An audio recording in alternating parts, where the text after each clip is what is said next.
Middle east में जंग और तेजी से फैल रही है। देखिए, इजराइल लेबनान ईरान में हमले कर रहा है, वहीं ईरान इजराइल समेत कई खाड़ी देशों को अपना टारगेट यहां पर बना रहा है और इन सभी के बीच खाड़ी में एक नया वॉर फ्रंट बनता हुआ दिखाई देता है। अब सवाल क्या है? सवाल यह है कि क्या यह महायुद्ध अब वैश्विक संकट में बदलने वाला है?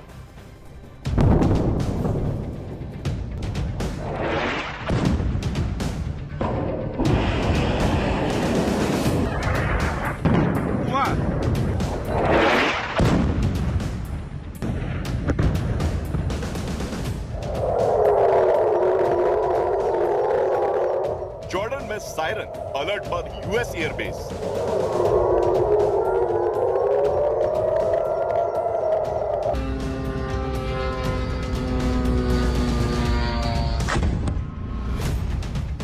कुवैत में अमेरिकी बेस पर मिसाइल हमला।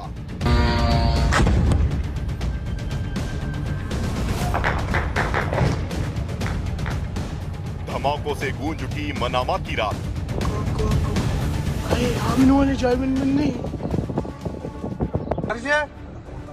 इजराइल और ईरान की जंग में मिडिल ईस्ट का नक्शा बदल रहा है।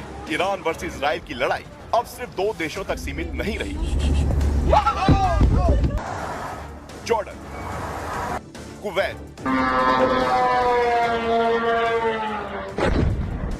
बहरीन, कतर, सऊदी और लेबनान तक युद्ध की आग फैल गई और खाड़ी में बन गया नया वॉर फ्रंट।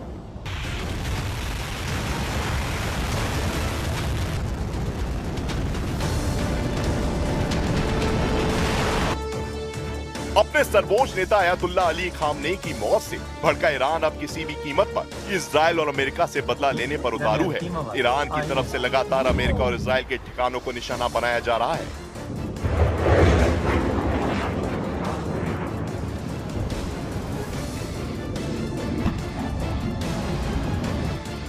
जॉर्डन और कुवैत में अमेरिका के सैन्य ठिकानों पर ईरान ने जोरदार हमले किए, तो वहीं इजराइल के तेल अवीव में केमिकल फैक्ट्री को भी निशाना बनाया। केरविल में होटल पर ईरान ने ड्रोन हमला किया क्योंकि वहां पर भी अमेरिकी सैनिकों के छिपे होने की जानकारी सामने आई थी।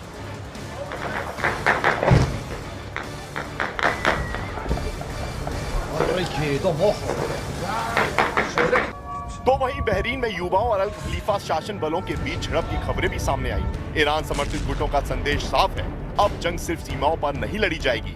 जहां जहां अमेरिका मौजूद है, उन सभी जगहों को निशाना बनाया जाएगा। इस बीच कुवैत ने 178 बैलिस्टिक मिसाइल और 384 ड्रोन इंटरसेप्ट करने का दावा किया है। यूएई ने 169 मिसाइलें हवा में ही मार गिराई। बहरीन ने 70 मिसाइल और 76 ड्रोन रोके। कतर ने 98 बैलिस्टिक मिसाइल, 24 ड्रोन और 2 Su-24 लड़ाकू विमान गिराने का दावा किया। ईरान जिस तेजी से अमेरिका और इजराइल के सैन्य ठिकानों को निशाना बना रहा है, अमेरिका और इजराइल ने भी ईरान को उसी अंदाज में जवाब देने की तैयारी की है। यूएस इजराइल के अटैक में तेहरान में भारी तबाही हुई है। ये तेहरान के कम्युनिकेशन सेंटर की तस्वीरें हैं जो मलबे में तब्दील हो चुका है। यूनेस्को धरोहर गोल्स्टन पैलेस भी इजरायली हमले में क्षतिग्रस्त हो गया है, जिसको लेकर यूनेस्को ने भी चिंता जताई है। इसके अलावा एविन जेल पर भी हमला हुआ है। Iran for 47 years has been chanting death to America, death to Israel too, but you're the big Satan, we're the small Satan. Death to America. They've murdered and maimed thousands of Americans in Iraq and Afghanistan with their IEDs. These are roadside bombs. They bombed your embassies. They tried to assassinate Donald Trump, the President of the United States, twice. They've murdered their own people. They massacred so many. And they spread a worldwide web of terror. So this is a regime committed to destroying the United States of America. It's the only country on the planet that says so openly and works tirelessly to achieve that goal. उधर Lebanon में Hezbollah ठिकानों पर भी Israel ने भीषण प्रहार किया है। इजराइल का दावा है कि हिजबुल्लाह के पास 25,000 रॉकेट, 1,000 ड्रोन और रदवान फोर्स के 3,000 लड़ाके मौजूद हैं। एक तरफ मिसाइलें, दूसरी तरफ ड्रोन और बीच में पूरी खाड़ी। सवाल पूछे जा रहे हैं कि क्या ये आने वाले दिनों में दुनिया में बड़ी तबाही का संकेत है।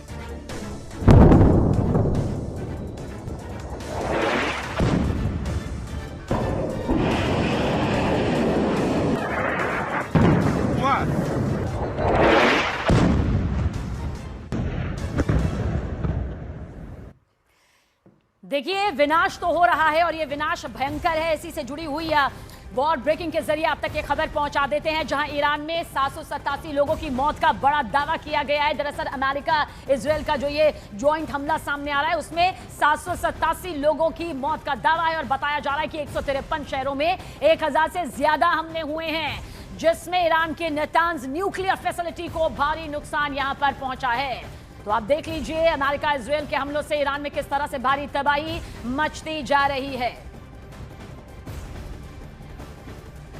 तो ईरान को नुकसान हो रहा है। हालांकि ईरान जो है वो लगातार हमले कर रहा है और वो जानता है कि इन हमलों के बगैर वो कभी भी अपने आप को कुछ वक्त के लिए यहां पर टिका नहीं पाएगा, इसलिए भयंकर हमले मिसाइल और ड्रोन के जरिए। लेकिन इस बीच ईरान, इजराइल और अमेरिका के बीच जारी जंग आखिर कितने दिन चलेगी, कुछ भी कयास लगाना बेहद मुश्किल है। ट्रंप ने 1 महीने का अंदाजा यहां पर लगाया, लेकिन ईरान जिस तरह से फूंक फूंक कर कदम रख रहा है, वो अमेरिका और इजराइल को पीछे धकेल सकता है। कैसे, रिपोर्ट आप देखें। ईरान ने अपने वॉर सेंटर ऐसे रेगिस्तान में बना रखे हैं जो उबड़ खाबड़ पहाड़ियों से घिरे हैं। डिफेंस इन डेप्थ की यही रणनीति ट्रंप आर्मी का सिरदर्द बन गई है। युद्ध अगर लंबा खिंचता है तो किसी भी हमलावर देश के लिए जंग लड़ना काफी मुश्किल हो जाता है। अमेरिका और इजराइल को जंग लड़ने सैकड़ों हजारों किलोमीटर दूर से आना होगा और ईरानी सैनिकों को कहीं जाने की जरूरत नहीं है। पूरी सेना देश के अलग अलग हिस्सों में जम जाएगी। ये युद्ध का काफी कारगर तरीका है। हालांकि अमेरिका इजराइल ने जिस तरह सुप्रीम लीडर का खात्मा किया, उसका ब्यौरा बता रहा है कि दुश्मन कैसा भी कवच बनाए उसे चीर फाड़ दिया जाएगा। ईरान के सर्वोच्च नेता खामेनेई का सफाया हाईटेक प्लानिंग से किया गया।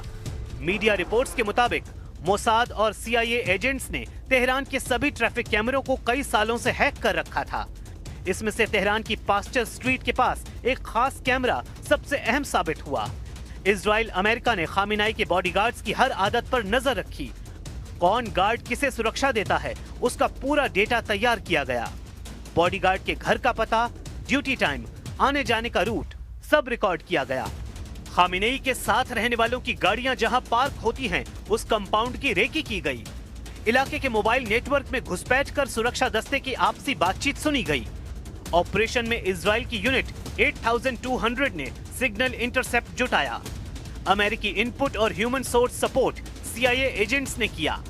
28 सेकंड की सुबह तेहरान कंपाउंड में जब टॉप लीडरशिप जुटी तो सिर्फ 60 सेकंड में ऑपरेशन अंजाम दे दिया गया। अगर स्ट्राइक में 60 सेकंड की देरी होती तो ईरान के सभी टॉप लीडर बंकर में होते, लेकिन इजराइल बचने का मौका देता नहीं। तेहरान के बेते रहबरी में इतना बारूद झोंका गया कि पूरा इलाका खंडहर बन गया। इजराइल ने शेर की दहाड़ नाम से जिस ऑपरेशन को शुरू किया, उसके अब वर्ल्ड वॉर बनने की भविष्यवाणी की जा रही है, क्योंकि इजराइल ने दावा किया है कि ईरान एटम बम बनाने के बेहद करीब था। हमला न होता तो एटम बम बना भी लिया गया होता। The reason that we had to act now is because they were, after we hit their nuclear sites and their ballistic missiles program, you'd think they learned a lesson, but they didn't, because they're unreformable. They're totally fanatic about this, about the goal of destroying America. Netanyahu की ये बातें रूस को बिल्कुल भी पसंद नहीं आई हैं। पुतिन ने इजराइल से सबूतों की मांग कर दी है। रूस कह रहा है नेतन्याहू वो सबूत दें जिससे ये साबित हो कि ईरान ने एटम बम बनाने की कोशिश की। Ну и сама война. О целях этой войны мы слышим регулярно, но доказательств того, что Иран разрабатывал ядерное оружие, а именно это послужило главным, если не единственным обоснованием войны, мы до сих пор не видим. Есть подтверждение и МАГАТЭ, да и американских профессиональных разведчиков, подтверждение о том, что Иран не производил и не пытался производить ядерное оружие. पुतिन को सबूत नहीं दिखाए गए तो क्या होगा बताने की जरूरत नहीं है। वो अपने गुस्से को 28 फरवरी से पाल रहे हैं। पुतिन ने युद्ध को रोकने की धमकी भी दे रखी है, मगर ट्रंप ऐलान कर रहे हैं कि अभी तो उन्होंने हमलों का ट्रेलर दिखाया है। ईरान पर अमेरिका का सबसे पावरफुल पंच अभी पड़ना बाकी है, लेकिन अमेरिका जितना गुर्रा रहा है, असलियत उससे कुछ अलग है। अमेरिका ने खाड़ी में 15 देशों से अपने नागरिकों को फौरन भाग जाने की नसीहत दे दी है। ये डेंजर जोन में दिख रहे उन्हीं देशों की लिस्ट है। ट्रंप की वार्निंग ऐसे समय में आई है जब इजराइल लेबनान में फुल फोर्स में हमलों को शुरू कर चुका है। बॉर्डर से बेरूत तक इजराइल ने बम विस्फोट की झड़ी लगा रखी है। इजराइल का टारगेट ईरान के साथ उसके समर्थित लड़ाका ग्रुप है। इजराइल सबका सफाया कर पूरी तसल्ली कर लेना चाहता है, लेकिन लड़ाई जैसे जैसे जमीन पर आती जा रही है वैसे वैसे सुपर पावर की धुकधुकी बढ़ रही है, क्योंकि जमीन पर युद्ध अमेरिका इजराइल की कमजोर नस है। ईरान इसे ही दबाने का इंतजार कर रहा है।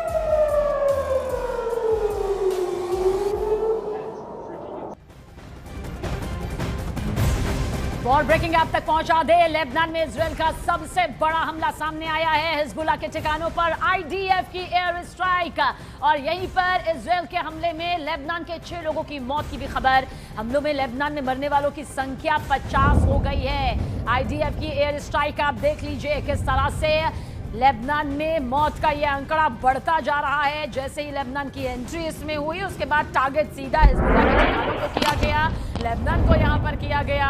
महायुद्ध का 5वां दिन, भयंकर भयानक तस्वीरें युद्ध के मैदान से।